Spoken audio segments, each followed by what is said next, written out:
Hablabas de la influencia de Gramsci, de John William Coop. Bueno, Gramsci escribe gran parte de su obra preso. Sí, es uno de los grandes presos del siglo XX, ¿no? Siempre se escribe bajo ciertas condiciones materiales, ciertas condiciones sociales y físicas y materiales también. Escribir preso es un poco una escritura que constriña, digamos, que condiciona, primero porque escribe casi sin libros, aunque tiene libros en su celda, y después porque escribe en un cuadernito que se le retira a veces a la noche, se le vuelve a entregar en el día. Es un preso de Mussolini. Mussolini, sí, que había actuado junto a él en años anteriores, lo respeta de alguna manera, ¿no? Y ahí escribe su gran obra del encarcelado, que son los cuadernos de la cárcel. Todas sus reflexiones son una larga serie de comentarios muy heterogéneos, sobre todo los libros que lee en la cárcel, que es un lugar para leer finalmente, es un lugar para muchas cosas, pero él tuvo una cárcel donde se pudo leer. Las cárceles posteriores, de las insurgencias posteriores, Gramsci fue uno de los fundadores del Partido Comunista Italiano en 1921. Pero todas las cárceles posteriores, de algún modo, hacen cesar el hecho del militante preso que escribe, como en Brasil, Graciliano Ramos y tantos otros. La verdad que hoy podemos decir es una suerte poder escribir en la cárcel, sí, claro, porque tuvimos la época de los encapuchados y de los que estaban destinados a la muerte, o sea, sin espacio físico, sin temporalidad. El preso es alguien al que se le quita parte del tiempo y parte del espacio y parte de la palabra.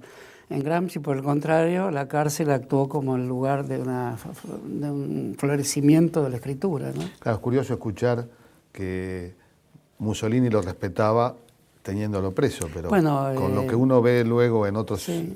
Gramsci era el crítico de teatro de la revista Avanti, del socialismo italiano que dirigía Mussolini. Claro. Pero estamos hablando de los años 10. Después Italia se bifurca en Gramsci y Mussolini, esa es la verdad, ¿no? Es la gran bifurcación del siglo XX en Italia, que se siente hasta hoy de alguna manera, ¿no? En ecos muy lejanos, sí, lógicamente, sí. Esos dos nombres... ¿Vos estuviste preso, detenido? Varias veces, sí. En cárceles suaves, vamos a decir así, ¿no? Mis prisiones 76. Es un título de también... No, en el 76 estuviste detenido. Estuve detenido en el 76 y en circunstancias extrañas, porque en realidad ahí percibí que había un poder sin nombre, como el gran poder sin nombre que fue de esos años del terrorismo de Estado, ¿no? Aunque el terrorismo de Estado es un nombre. Y se seleccionaban personas destinadas a salvarse, ¿no? Yo fui a parar a un tribunal de guerra en el Regimiento 1 de Infantería, que eran montajes,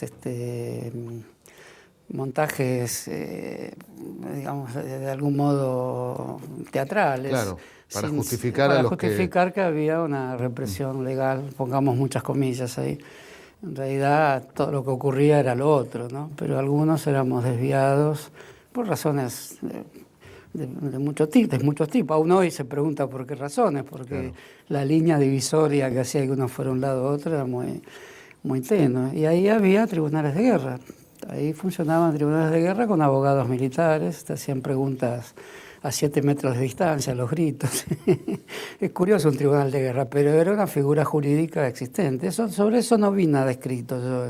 Sí, eso es raro. Porque no es lo central de la época, lo central era lo otro, o sea, la metodología de la desaparición. Pero había tribunales de guerra. A mí me tocó ser juzgado por un tribunal de guerra que se declaró incompetente. Después pasé a un juez federal y después... O sea, mi historia como prisionero es de las que no vale la pena ser contada. Y casi es la primera vez que sí, lo digo acá, porque no forma parte de la máxima oscuridad de la época y tampoco forma parte de nada que ni se deba conmemorar ni se deba reivindicar en vista de la tragedia, sin embargo, más integral, ¿no? Hay un recuerdo que escuché en relación a un policía con el cual tuviste una conversación en torno a tus libros, y que eso te llevó a una reflexión en torno a la lectura y lo que se debe leer. En realidad, como fue allanada mi casa, al final de un allanamiento de esa época, los libros eran los primeros que... Y todos mis libros fueron a parar al departamento de policía, y ahí un comisario con todos esos libros me dijo, usted lea Jaureche. Eso revela, la reflexión es la siguiente, aparecía la palabra Jaureche en alguien que estaba del otro lado, digamos. Y ese lugar lo podríamos definir así. Ya sé que es muy difícil hablar de esto y hacerlo en 2 minutos, pero sí, no, tranquilo, hay sectores de la represión de la época, e incluso sectores en la policía, que tenían que tomar como en todos lados, tenían que tomar la decisión. La decisión era pasar al aparato y a la metodología que implicaba la desaparición de las personas y la toma de decisión sobre la muerte de una persona. Sobre mí pendían dudas, o actuar en lo humano sin más, digamos, que le toca a todos. Alguien puede decir, ¿qué hago con ¿lo mando allá o lo mando para acá? Y en este caso, en mi biblioteca hay un ligero resorte que en un policía podía haber de ciertos nombres, hizo que llenara un papel, que no se llenaban papeles, por el cual me mandó allá, o sea, a un lugar duro, pero donde